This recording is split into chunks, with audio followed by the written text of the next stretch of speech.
आज के इस वीडियो में आपका स्वागत है।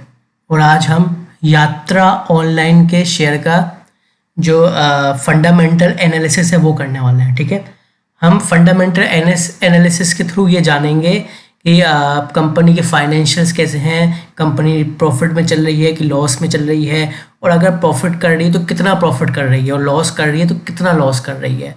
इसके अलावा हम ये भी जानेंगे कि इस कंपनी में लॉन्ग टर्म के लिए पैसा लगाना चाहिए कि नहीं लगाना चाहिए। ठीक है, तो देखिए यात्रा ऑनलाइन लिमिटेड का शेयर है।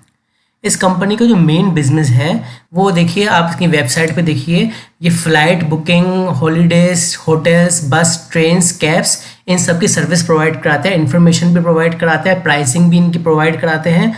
इसके अलावा बुकिंग फैसिलिटीज़ भी प्रोवाइड कराते हैं, किसको ट्रेन, बस, एयरप्लेन वगैरह कुछ भी है बुक कराना या प्राइसिंग किसकी वो चाहिए डिटेल्स इन्हें, तो उनका ये काम, ये इनकी वेबसाइट है यात्रा ऑनलाइन वालों की।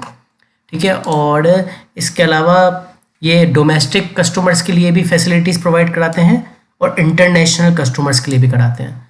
वैसे तो आप सबको इसका बिजनेस पता ही होगा, लेकिन मैंने थोड़ा फिर भी बता दिया आपको एक आइडिया देने के लिए। तो इस शेयर का जो करंट प्राइस इस वक्त 118 रुपये का है। इस कंपनी की जो मार्केट कैपिटलाइजेशन है वो 1860 करोड़ की है। ठीक है, स्टॉक का जो पी रेशियो है वो है 103 रुपये। स्टॉक का जो ROC यानी कि रिटर्न ऑन कैपिटल एम्प्लॉयड 3.54% है, जो कि काफ़ी कम है। ठीक है, स्टॉक का जो ROE यानी कि रिटर्न ऑन इक्विटी है वो -1% है, जो कि काफ़ी ख़राब है। ठीक है, इसके अलावा ये कंपनी के जो हैं पीयर कंपैरिजन है, पीयर ग्रुप इनका, जिसमें पहले नंबर पे TBO टेक आता है और दूसरे नंबर पे इजी ट्रिप प्लानर, ये थर्ड नंबर पे ये एक्जिगो है, और फोर्थ नंबर पे ये यात्रा ऑनलाइन। तो यात्रा ऑनलाइन चारों में चौथे नंबर पे आता है। अब यहाँ समझने की बात ये है कि जो पहले नंबर पे है TBO टेक, इनका जो PE है वो 83.25% है। ठीक है, और जो इजी ट्रिप प्लानर है इसका PE काफ़ी कम है, 34.40। यहाँ तक कि जो एक्जिगो है इसका भी PE 97.50 है। तो एक तो ये चौथे नंबर पे है और इसका PE सबसे ज़्यादा भी है, ये देखने वाली बात है। इसका PE सबसे ज़्यादा है 103.40। तो इन चारों में यात्रा ऑनलाइन का PE सबसे ज़्यादा है। चलिए, PE तो सबसे ज़्यादा है, लेकिन इसके नंबर्स देख लेते हैं, इसके रिजल्ट्स वगैरह देख लेते हैं, कंपनी कैसा परफॉर्म कर रही है। ठीक है, तो मैं कंपनी सीधा जून 2022 से ही कंपेयर करूँगा। तो कंपनी अगर हम देखें तो कंपनी की स्थिति कुछ खास बढ़िया नहीं रही है। अगर हम ओवरऑल देखेंगे तो जून 2022 के क्वार्टर में अगर आप देखेंगे तो कंपनी ने नेट प्रॉफिट किया है 5.83 करोड़ का। फिर सितंबर 2022 में उन्होंने लॉस किया है 1.56 करोड़ का। दिसंबर 2022 में लॉस बढ़ गया, ये 5.61 करोड़ का लॉस हो गया। ठीक है, मार्च 2023 में उन्होंने प्रॉफिट किया 8.97 करोड़ का। जून 2023 में इनका प्रॉफिट थोड़ा कम हो गया, 5.99 करोड़ का प्रॉफिट हो गया। लेकिन सितंबर 2023 में इनकी हालत वापस से काफ़ी ख़राब हो गई और 17.13 करोड़ का लॉस किया है, 17 करोड़ का लॉस किया है सितंबर 2023 में। ये समझने की बात है। देखिए, कंपनी प्रॉफिट को ज़्यादा सस्टेन नहीं कर पा रही अपने।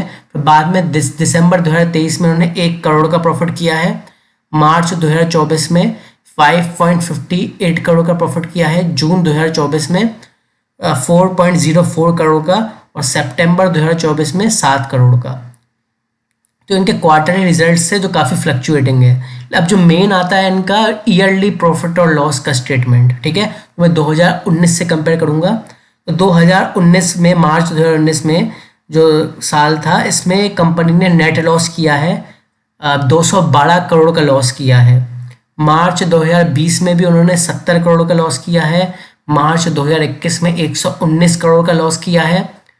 मार्च 2022 में 31 करोड़ का लॉस किया है। मार्च 2023 में उन्होंने 8 करोड़ का एक बार प्रॉफिट किया है।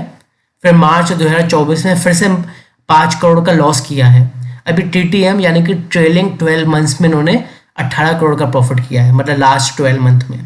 तो अगर आप ईयर ऑन ईयर बेसिस पे भी देखेंगे तो आप देखिए, पहले लॉस में चल रही थी, बीच में एक बार 8 करोड़ का उन्होंने 2023 में प्रॉफिट किया था, लेकिन 2024 में फिर से -5 करोड़ के लॉस में आ गया, लास्ट 12 मंथ में 18 करोड़ के प्रॉफिट में।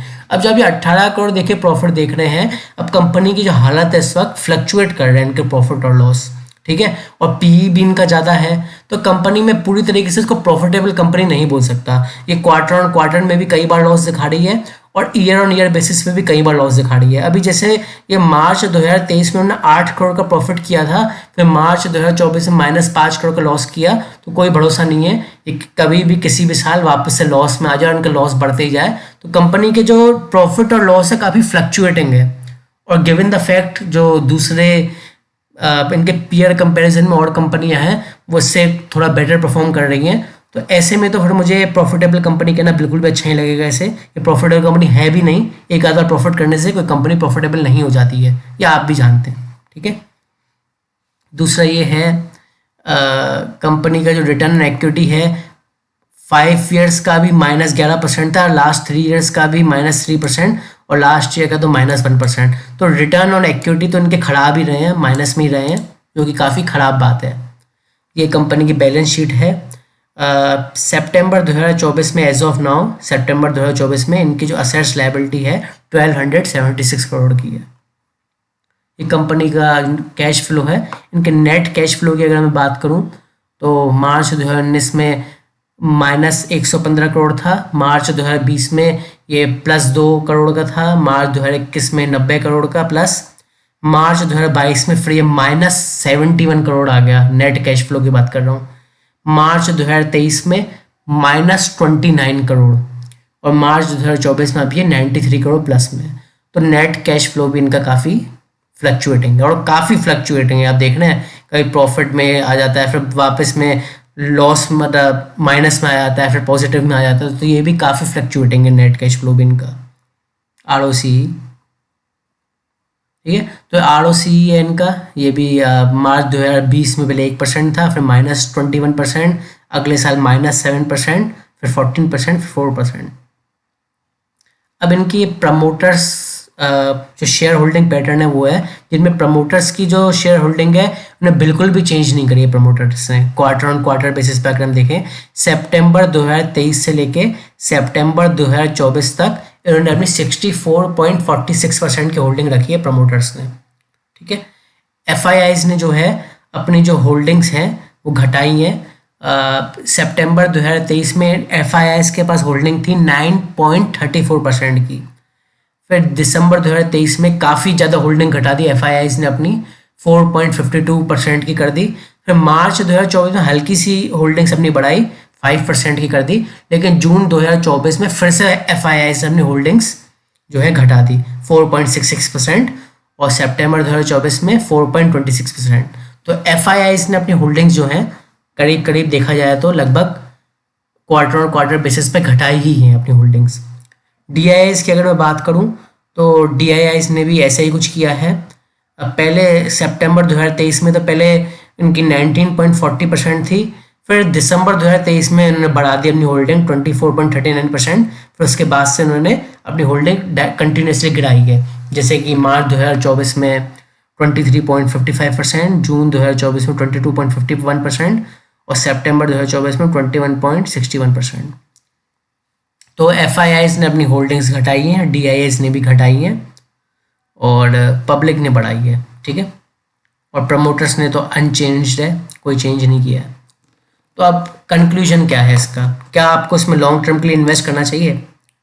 देखिए, अगर आप लॉन्ग टर्म के इन्वेस्टिंग के लिए मुझे पूछेंगे तो उसके नंबर्स देख के बिल्कुल भी जरा सा भी कॉन्फिडेंट नहीं आता है। इनके ROCE ROE देख के, इनका PE रेशियो देख के आप देखिए, जो इनके पीयर कंपैरिजन में अगर इजी ट्रिप प्लानर है मात्र 34.40 के PE पे अवेलेबल है, 17 रुपये के प्राइस पे अवेलेबल है, तो मेरे हिसाब से इजी ट्रिप प्लानर लेना बढ़िया रहेगा, ना कि यात्रा ऑनलाइन, ठीक है ना।